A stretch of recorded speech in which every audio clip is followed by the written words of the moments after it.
So we've just talked about seasons 1 through 3. Those are the seasons that I remember most strongly and I just have a lot of nostalgia for and I liked rewatching. As we go forward through seasons 4, 5, and 6, I remembered less and less. Yeah, I'd say most of the memorable moments and episodes come from 1, 2, and 3, and a little bit of 4. Not to discount everything in 5 or 6, but they made the movie during 4, and that's why 4 was weird, because season 4, almost every episode was double length. Which they've done a few double-length episodes, but like season 4 was almost all that. They switched between digitally colored episodes and old style, however they used to ink episodes, and then 4, 5, and 6 they moved fully into the computer era. As well as that, Craig was working on the movie during some of it, and he admits in one of the documentaries on the DVD that he started focusing on Foster's Home, starting developing that show while the Powerpuff Girls was still on, and he kind of shifted focus. And I think a lot of people moved on from the show because a lot more cartoons were out at that point. So yeah, I think the show really did kind of fall off the wagon in terms of fans watching it in 5 and 6, and in terms of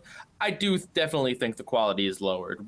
To what extent, I think, is arguable, but I think if you think the Powerpuff Girls, I guarantee you most people are thinking of an episode from 1, 2, 3, or possibly 4. That's the truth. As much as I love the Powerpuff Girls and I feel like I supported the show and I watched it until it stopped airing, I don't remember like really any episodes from season 6. And looking at the synopsis online, I don't remember those villains. I don't remember those plots. And I wonder I must have just stopped, watching them. I must have been watching all the other cartoons and maybe. If he was working on Foster's, then that tells you that at this point, Cartoon Network was almost after the cartoon era, Yeah. So they had a lot of shows on at that point. Nickelodeon was thriving with a lot of shows. All right, so let's start talking about season 4 then. Okay, let's do the one that I really liked from season 4, which is Knock It Off. All right, this is my favorite episode of the entire series. I guess it goes into a very strange place because it talks a lot about villains that are basically, taking advantage of the girls. So this is like very similar to like the Butter Crush one, where it's like you think he's a good guy, but he's a scumbag. It talks about the evils of consumerism. This is an episode where the professor's old college roommate, who we see through flashbacks as a scummy guy, comes to town and sees the Powerpuff Girls and decides, I can make money off of selling more of these. And then tricks the girls into giving him the formula and sells a ton of them, except he mass produces these things without any ounce of love and minuscule amounts of chemical X. So they all look like really disturbing off-model versions of the Powerpuff Girls that would give someone my age nightmares. Yeah, it's one of those maybe an adult would write this episode. These girls were created through 3 elements. If someone got the secret formula and wanted to franchise out the Powerpuff Girls, and this is the conclusion, this is like consumerism run amok. I love that you can take it a lot of different ways too, because it's definitely about like consumerism, but you can take it as like a satire of like those like Chinese knockoff action figures, ones that look almost like the real things but aren't, because they weren't made with love, I guess. They were made by people wanting to just make money off of something they don't own. You could take this as a satire of, I don't know, maybe some sort of spin-off of the Powerpuff Girls or something, because at one point they even show the label Powerpuff Girls Extreme, which sounds like some sort of weird 90s spin-off of the Powerpuff Girls. Yes.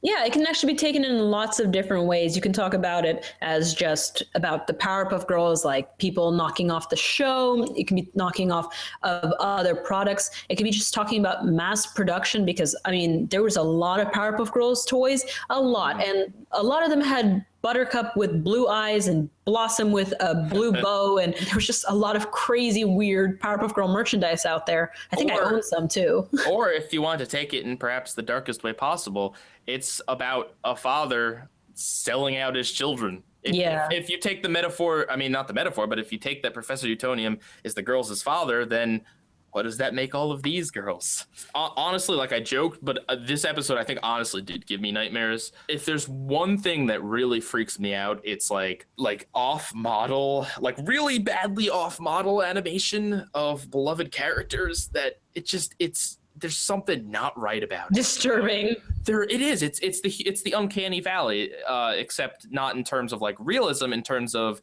how the characters should look versus how they do look. Most of the girls look relatively similar to how the main girls look, but there's always one thing off about them. And as the episode goes on, if you notice, they get freakier and freakier as Dick, the name of the character, uses less chemical X and like skimps on some parts and tries to make more of them. They start off with just like normal looking Powerpuff Girls, but like with kind of wonky eyes and like maybe like slightly taller, and they just end up like, there's one with rat teeth, there's one that's just got a giant eye. This is what I think is the creepiest episode. Past Speed Demons, I think this ramps it up, especially towards the end when Dick, he eats the chemical X and then all the girls turn against him. Sorry, I know I'm talking a lot. Yeah. No, this is like, okay, so first of all, yeah, the scumbag, his name is Dick Hardley, and they call him Professor Dick. Obviously, the joke is he's a dick, he's a bad guy, he's a scumbag, and it kind of ramps up the horror because you see the professor show up, you see all these kind of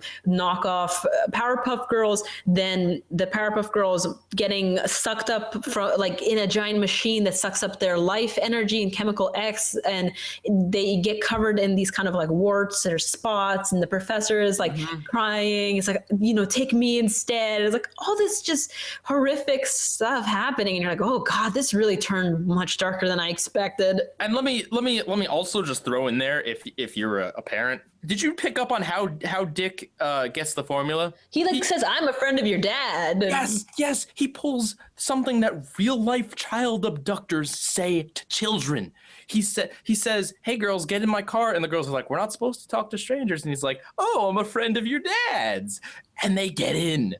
Is that not like messed up? Like I mean, yeah, we're talking about the dark elements because we're adults and we're watching the show and thinking, oh my God, so dark. But as a kid, I was laughing at how crappy looking the Powerpuff Girl knockoffs were. And Buttercup saying, are you asking for a hiney whooping? And just saying the same lines over and over and being just like kind of like crappy versions. Since when did you say girl power?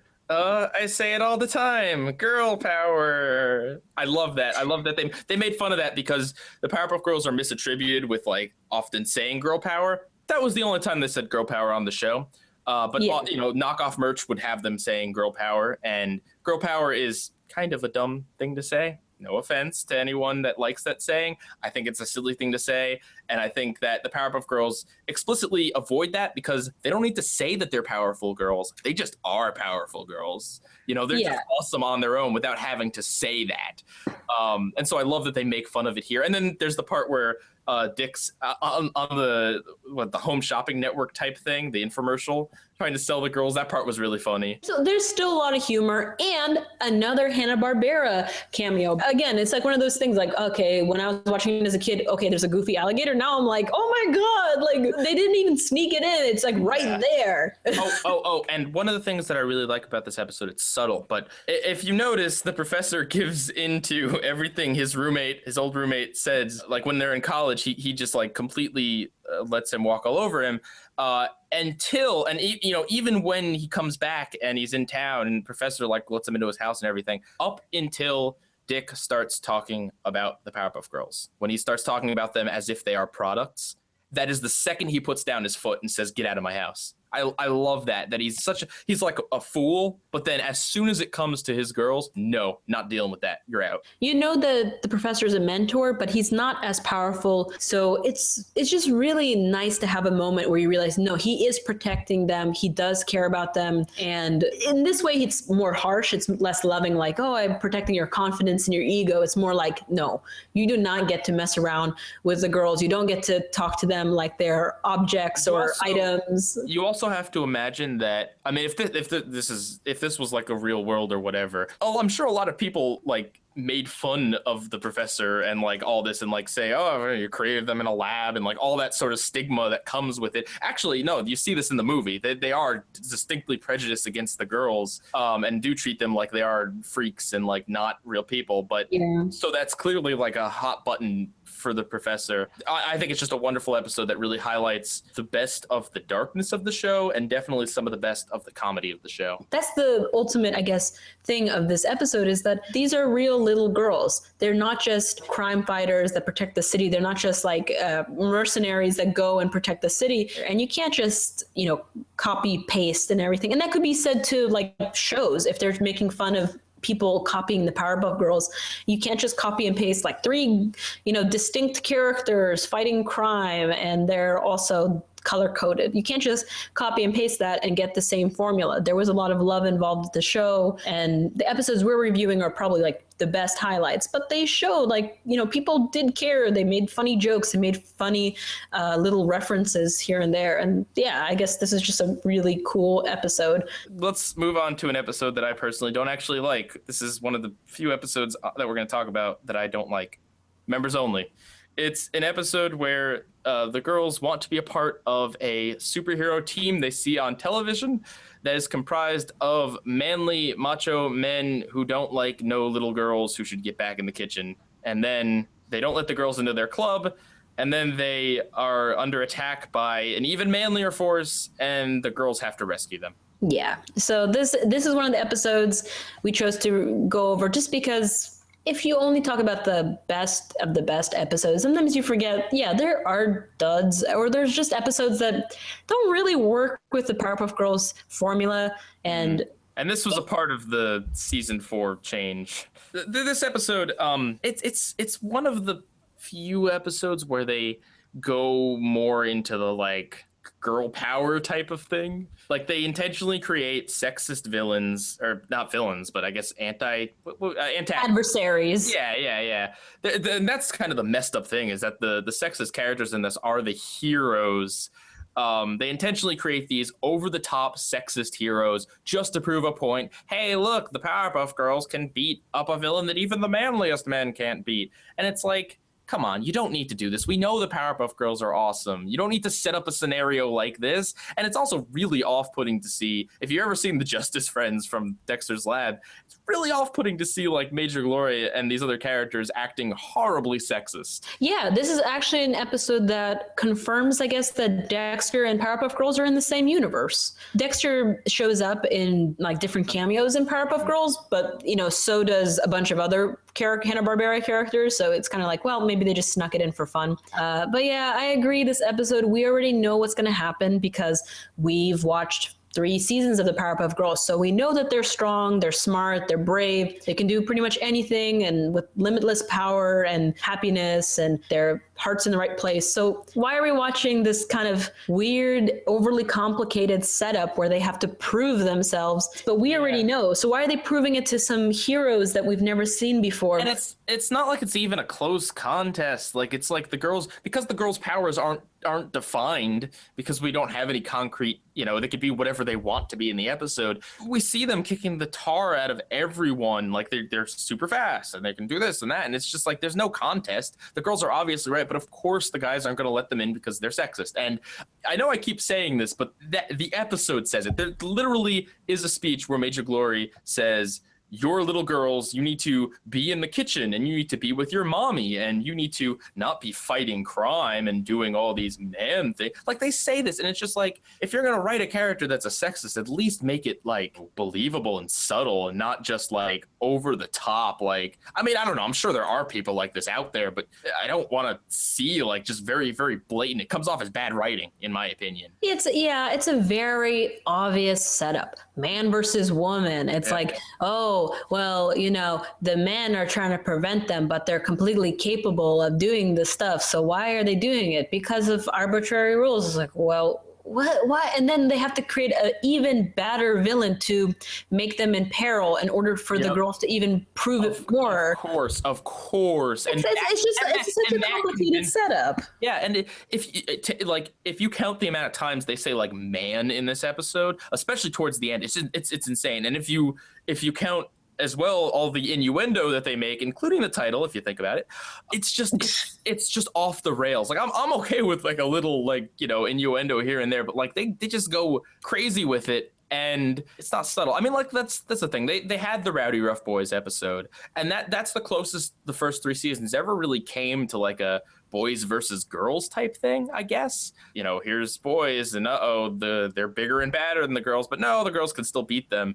But that wasn't like, I don't know, it wasn't obvious and in your face like this episode is. I'm happy there's only one episode like this, because you think that more Powerpuff Girl episodes would be about, oh, they're just little girls. What could little girls do? But they never actually say that stuff. In all the episodes we watched, nobody in the town is like, man, I wish I had a real superhero, not these kindergartners. Nobody treats them like little girls. Like, and if anything, honestly, I would say the age thing would have been a better angle for this than them being sexist. I would say I think them being prejudiced against them for being kids would have been a much more funny and realistic and like not roll your eyes type thing, because that actually makes sense. Like, why would these superheroes want little kids in their group?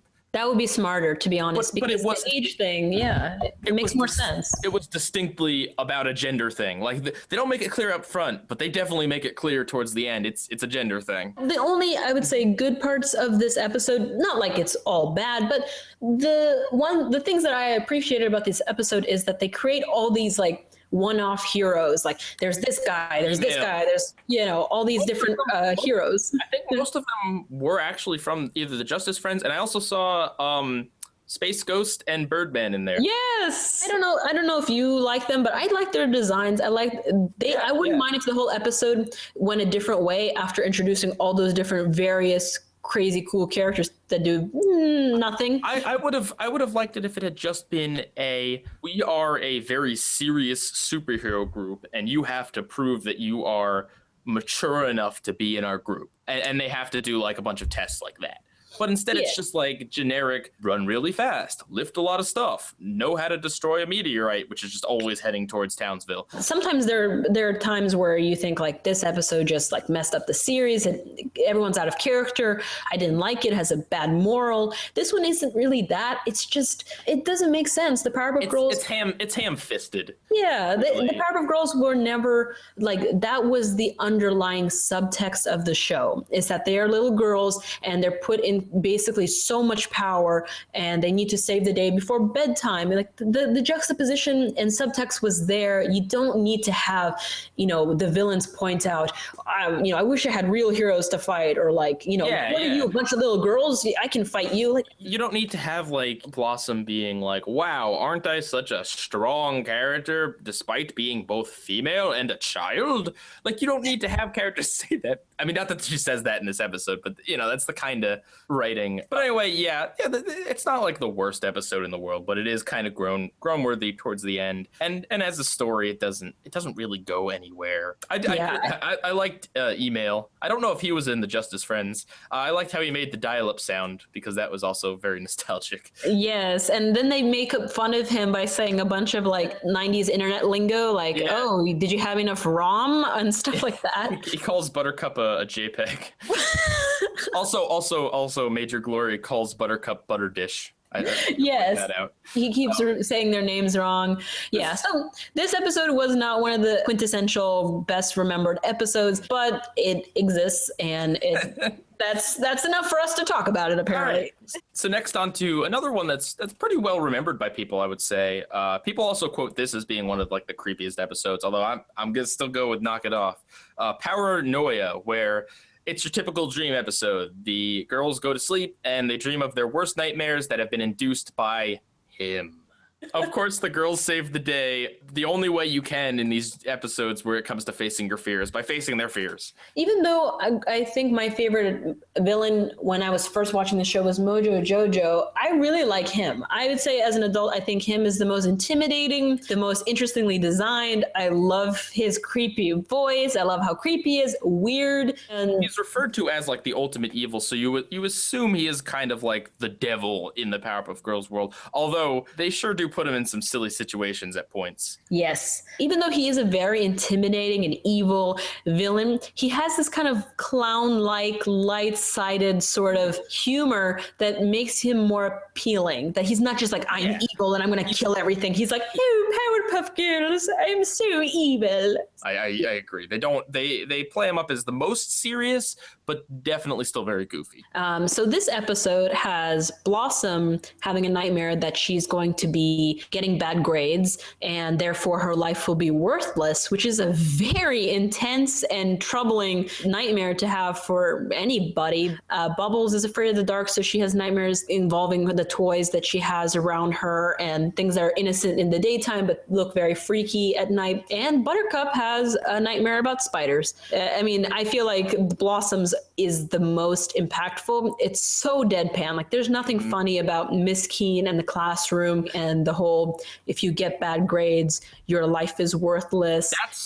That's such a that's one of those things that does kind of like hit reality pretty hard, because there's a lot of kids out there that think that like getting a C in a class is like the end of your life. Like, because education systems and parents stress it, and you know grades are important, but like your life isn't over if you get a C or even an F. Like it's just it's stressed, and yeah, you see it in this scenario where Blossom is like she treats it as if she'll be decapitated if for failing everything. Like it's it, her life's over, it's done. Yeah, I can definitely see Blossom's mentality and her nightmares being experienced by everybody. If you have a pop quiz the next day, or you think you have a pop quiz, you wake up stressed and think, oh God, how am I going to do this? This is the moment my life has been building up to.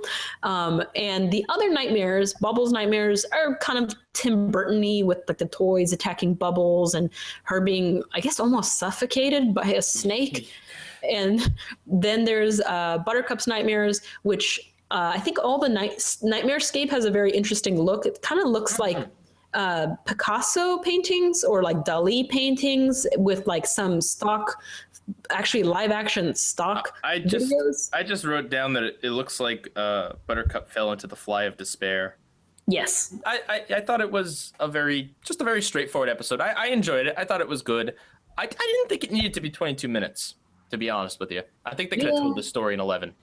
Yeah, it was. There were definitely moments that are a little bit long, and the conclusion is cute too, where they wake up and they see the professor has had a nightmare too, and the professor is like, "I had a nightmare, girls, and I know it's silly," and it's just like, oh, I like the family dynamic, and they're great. So I'd also like to say, this is one of the episodes, one of the first that featured the new digital inking, and not just that, they did different designs. Like the background people definitely look different than they used to, and it's not the worst thing in the world, but it was like when Dexter changed from traditionally inked animation to a more sleeker design. I don't know, it just didn't feel right, Yeah, and I don't think they didn't really change how they shaded the characters. It's just because they're not on cells anymore. Yeah. They just look different. I think the other thing too is that there was definitely a change in writing style somewhere in season 4, which is also when they started using it. I don't think the show got worse because of like the different art style, but I do think there was like a change overall with the show. Ready to move on? Yeah, season 5. We're winding down because we're doing less episodes per season. As we get to less memorable stuff, I suppose, we decided to talk about The Boys Are Back in Town. This is an episode where the Rowdy Rough Boys come back for round 2. Him decides to bring them back after deciding that they were a good idea, but Mojo screwed it up. And basically the boys come back and they aren't defeated by cooties, and it's like 22 minutes of them kicking the tar out of the girls. Oh my God. This episode, somehow I forgot that this was a 22-minute episode. It's so gross. It's so, I don't mind a little bit of grossness. I like some gross humor, but it's so slow. This episode's pacing and everything, especially the gross things that happen, if you notice, so slow. One of them hawks a loogie, and it takes him like 12 seconds to hawk this loogie, like to just gurgle it up, and then he spits it into the other one's mouth, and then he spits it at Bubbles, or one of them.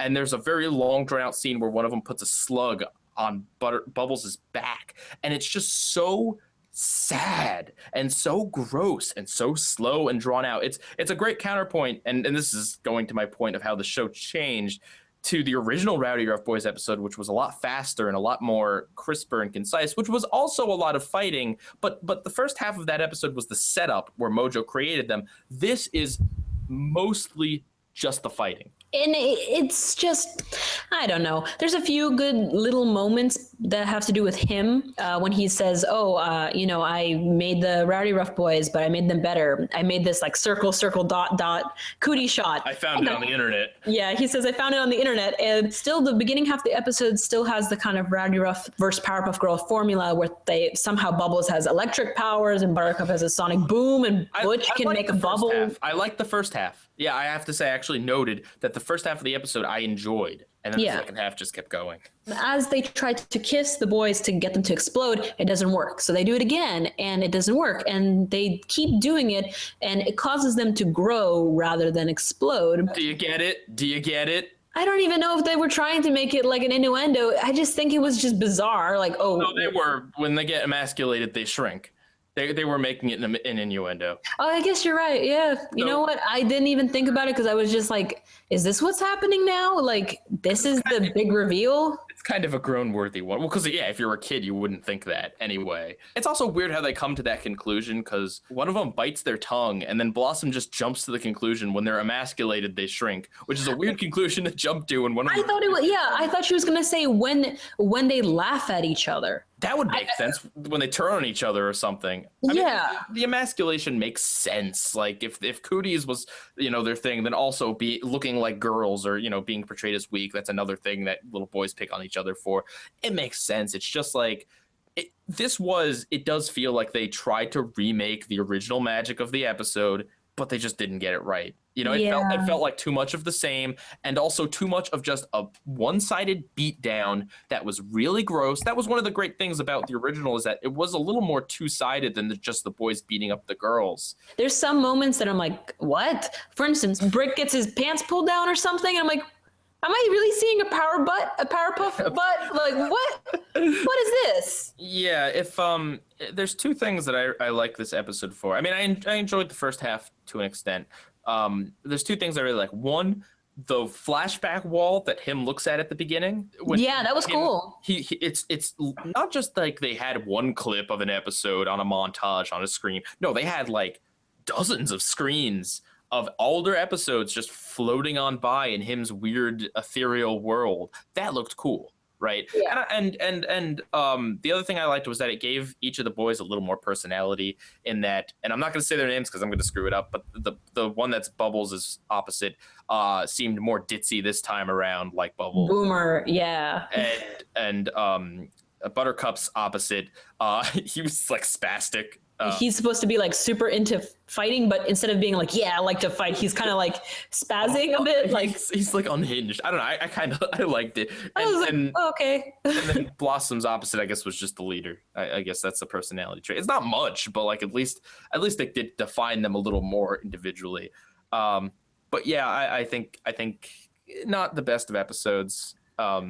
Yeah, it's just one of those weird dynamics. It would have worked in 11 minutes. I wish they figured out how to get them to turn it on each other in like a realistic way, because we see the Powerpuff Girls just getting beat up and beat up and beat up and beat up and beat up. And then suddenly they're like, oh, wait a minute, I have a solution. I'm like, that wasn't really earned. But also, I didn't want to see you guys get beat up for like 11 minutes of the episode. Yeah, and the funny thing is like, they try to make it interesting, and it is kind of interesting the way the boys beat the girls up. They make them into a hockey puck and everything, but there's just something there that just didn't grip me. Like I guess I don't know. I guess maybe the stakes weren't high enough or something. I mean, I know the girls were in peril, but like. You think that something else is going to happen, but no, they just fight each other and keep fighting and keep fighting. They don't like somehow evolve a plan or hide somewhere and disguise themselves. Nothing really like a side joke or some gimmick. There's really no memorable lines I can really think of either. I would have liked to have seen maybe just a more even fight between them. Yeah. All right. Next up, one of my favorites. Probably I would consider this the best episode of seasons 5 and 6. See Me, Feel Me, Know Me. The episode that didn't air in the US ever because I don't know why. Do you know why? Question mark. Nope. No idea. And I couldn't find any sources. If I had to guess, I would say either seizure warning or themes of occultism. I don't know. Maybe they had problems with music rights or something. Okay, so the story is... It's a rock opera. Yes. Villains are bad, and the girls want to stop them, but there's too many villains, and this gnome comes out of nowhere and offers the girls to destroy all evil if they give up their powers. The girls accept, and this is where the episode gets vague, and we'll talk about this. Apparently, when evil is gone, everyone becomes the same, and members of this gnome's cult. The professor doesn't like this and thinks they're all freedom beef, and the girls defeat the gnome and get their powers back, and evil... Question mark, profit. Yes, this is one of those episodes like the clown episode where, I mean, if you break down the story, it's just like, what is going on here? But it has great songs, and it's just interesting. It's very visually interesting. I think what's going on, let me know if you feel this way. I think that the point that they're trying to make is that if you take away evil from the world, you basically take away free will, because free will is all about making choices in your life. And if you can't choose to do something that might be classified as evil, then you're basically just following along one path of being kind of a mindless zombie. And also, whoever takes away evil in the world, well, what is evil? I guess evil is subjective. So if the gnome took away evil, then whatever the gnome thought was evil is gone. So everyone's just going to think what the gnome thinks, because anyone that didn't think like him is gone? Question mark? Yeah, this is the one problem I had with the episode. I love the music. I mean, this is a musical episode. It reminded me of the Beatles episode. It's just catchy. I know it's subjective. Music is not for, like, you can't just say has the great songs, because some people might think it's repetitive and simple. But one of the sweetest parts of the episodes is that as the gnome takes away the powers of the girls to grant the wish of peace, the girls are singing that they can finally be little girls. They can be normal little girls and play. And that's such a bittersweet and adorable part where you realize, like, they're not going to be normal little girls at the end of the episode because of the Powerpuff Girls, but you almost have this feeling of, like, maybe this is good for them. Yeah, there's one episode where they had their little friend and they couldn't play with her because they kept running off to be superheroes. So there's at least one other episode where they do long to be normal little girls. Oh, yeah. So back what I was going to say. So I love the songs. The turning point for me is when everyone suddenly becomes a cult member, and then suddenly the professor is dressed up like a butcher and out of nowhere starts singing a song, which I'm assuming he's singing it to the girls, but he's kind of more or less singing it to the audience. Yeah. And he's singing a song about freedom beef. Yeah, where's the meat theme? I mean, I guess because they're all cattle, they're all like sheep, basically, is the idea. But it comes out of no. It does look like they cut something for time, which is weird because, and you said this earlier, but I do love the songs. I do have to say they are repetitive. Like every line gets said like 3 or 4 times. Yeah. My complaints are that it is very vague in whatever message it's trying to convey, and that it is also very slow. I don't think that everyone's going to like this episode. Yeah. You see this gnome that's supposed to be coming out of a flower, and he's for peace. It's like covered in like beautiful glitter, but he's got angry eyebrows. He's got red pupils and yellow eyes. So you know something's up. But at the same time, he grants the girls their wish. The town is peaceful and there's flowers and beautiful roses everywhere. And then, so you're like, wait, what did he do that's evil? Is there something bad that he did? Like, I know he's supposed to do something bad. He's got angry eyebrows, but I don't get it. Yeah. So there's that missing puzzle. I mean, there definitely was some message here about free will, but yeah, we don't learn why. And the gnome has a monologue when he's falling, which is just, if I was a kid, I don't know what I would think, but it's basically like, as I reflect back on my time in this world, I realize that my vision of a world without evil is a vision that could not ever be, because the world is, it just like says stuff, and it's like, what? Yeah. There definitely is a piece missing from this episode that would have kind of filled in a greater thematic theme. And then the thing is, the conclusion is, okay, there's no good without the bad. There's no happy without sad. You know, that's the girls' song, and that's their point, is that you need to have evil to have good. But then their last song is, why can't we all just get along? With bad people. What? Yeah. Okay. Excuse me? Wait, you said you need to have evil, but then why can't we all just well, we can't get along because there needs to be evil. Evil people don't get along. Sorry, girls. What? The first part of the episode, although it's slow, it has good songs and has a good setup. And then something went missing and something got confused, because I thought I would understand Professor's Freedom Beef song. But no matter how many times I watch it, I don't really understand. How can, like, people are the freedom beef for the slaughter of the gnome, but what is the gnome's agenda? What did he do? He took away their free will, but they all seem pretty happy, and they you see like one scene, and that has to be it. It has to be a lack of free will because there can be no evil. It's such a, exactly. It's just a complicated message for kids, and I mean, for adults. We're trying to parse this out. Maybe that's why it didn't air, honestly. I'd also like to point out that the episode begins, there's no theme song. It's just a long chord that opens it. And the ending, the credits are over this other long chord that's winding down. And it's freaky. I'm just going to say that. Did you? Yeah. I don't. Again, as much as I like what they were trying to do, and there's some really cool songs, and like they have all the villains, they have some interesting. Yeah. This is also one of the few episodes that has like most of the villains in it, even though they're in bit parts. Like almost everyone is there. And I mean, as another positive, I would say it is making us think and discuss it. I mean, I like that there is an episode of this show that is so deep. I mean, and yeah, there has to be some deep message here, right? This isn't a case of just wacky hijinks. People become cult members, you know, like. Yeah, that was the one thing I worry that we're missing is maybe the original intention is something that's really not in the episode. Like maybe originally they intended it to be, if you take away evil in the world, and then this gnome is reigning supreme and forcing people to, I don't know, sacrifice themselves or like jump into his cauldron or something. What we don't see is, where did the evil go? Did the villains get rehabilitated? I don't think so. We don't see them. I mean, I'm sure we could talk for hours about this. Because I feel like, we're trying to piece together some sort of message or moral, but ultimately, I think it's a little bit broken and muddied up by so many weird elements, and also just a little bit unfocused in general. Okay, here's a theory. Judging by the fact that there's no title sequence, maybe this episode was originally supposed to be longer, like an hour-long special, but the network didn't like the idea part of the way through. Maybe they didn't like the idea enough to make it as long as they wanted, so they said, we'll make it this long, and they already had storyboarded it and maybe sent parts of it to Korea.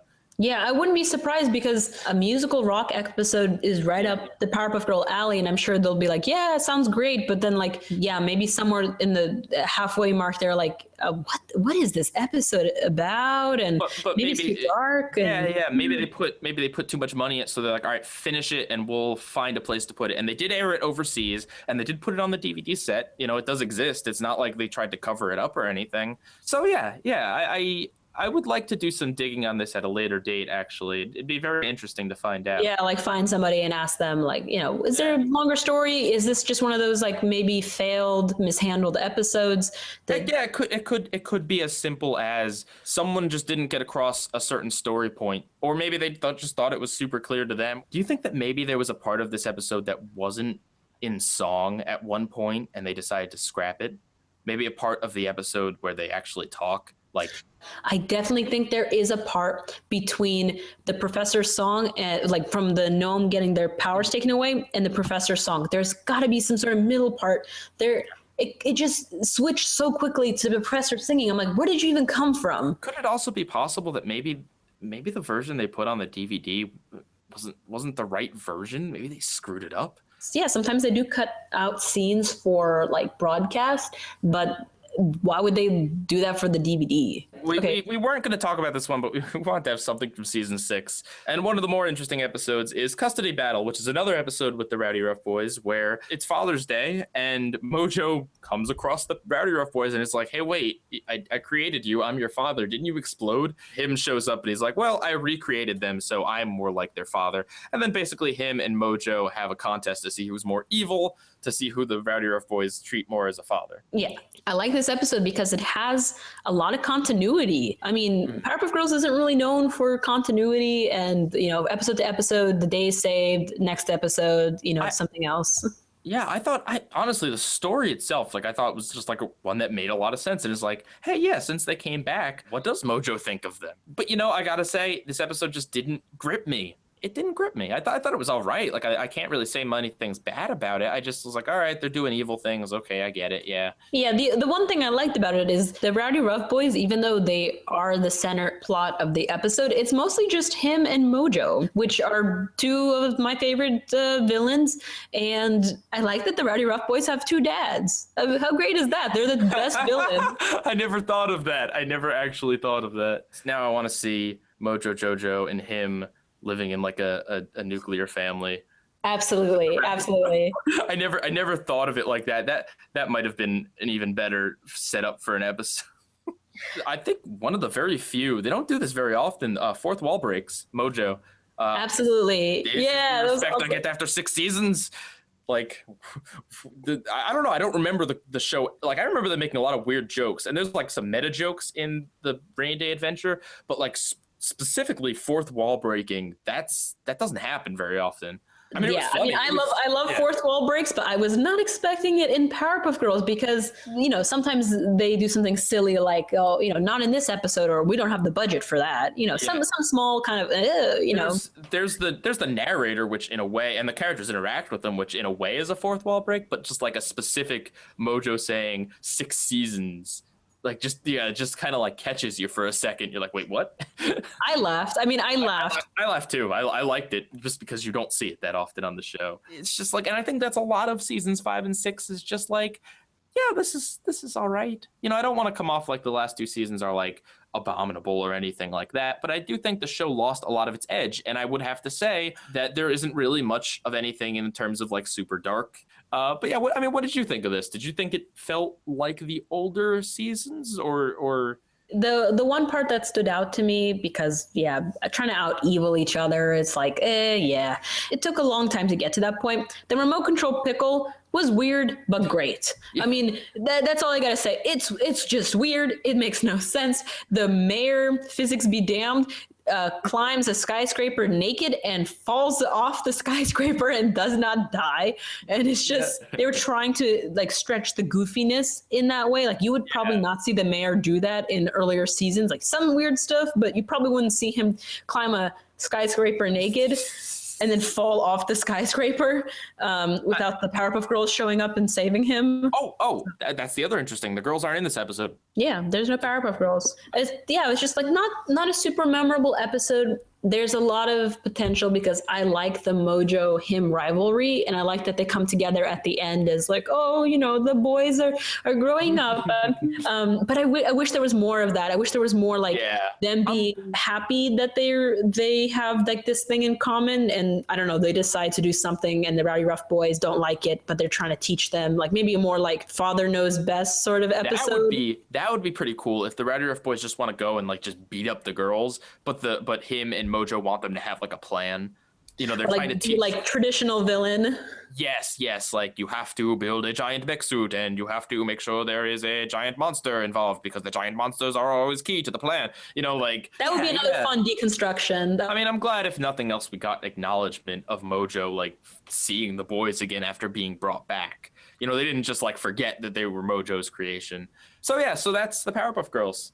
That's the, you know, we talked about a few episodes every season. The earlier episodes, maybe we talked about more of them just because they're really memorable and iconic, and the later ones, there's still some really good ones. There's some duds. They just, there's not that many iconic, oh my God, that's so funny moments that. No, you know, I mean, you think of the Powerpuff Girls and you think of the older seasons. I mean, I'm sure some kids grew up with the newer ones, but I don't think Cartoon Network really aired the newer ones that much. I think by the time the show got to its 5th and 6th season, I think after it finally went off the air, it was one of those shows that kind of faded away because Cartoon Network kind of dropped like a lot of its cartoon shows when it moved into like the Foster's, Camp Lazlo era. It's always interesting to see a network that starts off with originals. At a certain point, they have to stop showing their first original, and you know what happens at that point. If I had to say something, I think the movie might have done a little bit to kind of kill the Powerpuff Girls hype because that was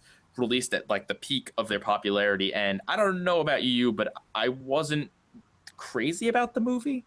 I saw it in theaters when it came out, and I haven't rewatched it since, and I think it was because The movie was a big downer. It was. It absolutely was. And not in like the knock it off, like really like freakishly nightmare. In the movie is reality ensues. Here's what would happen if these little girls fought in this town all the time. There'd be collateral damage, there'd be property damage, people would hate them. Craig says this in one of the documentaries. He says he realizes he went too dark on it. He went too realistic. And I don't think that like totally killed it, but I think that was maybe one of the things that was like, you know, releasing a movie, and it has very mixed reviews online. That was the first Cartoon Network movie that made it into theaters. And you know what the second one is? No, what is the second one? The Adventure Time movie that hasn't aired yet. What? There's been no other theatrical Cartoon Network movie.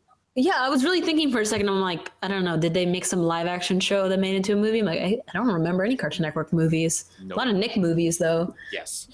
Which also, interestingly enough, ended with SpongeBob. Maybe that's what kind of deflated the Powerpuff Girls hype bubble, is they released the movie and like, wow, this should be like the most epic adventure that Powerpuff Girls have ever seen, because now it's on the big screen, it's feature length, you got crazy budget, there's like CG effects, there's like beautiful shading, and it doesn't really live up to the Powerpuff Girl formula. It more or less lives up to the gritty reboot formula, which is like... Actually, that's pretty funny that it is a superhero movie that was a gritty reboot before.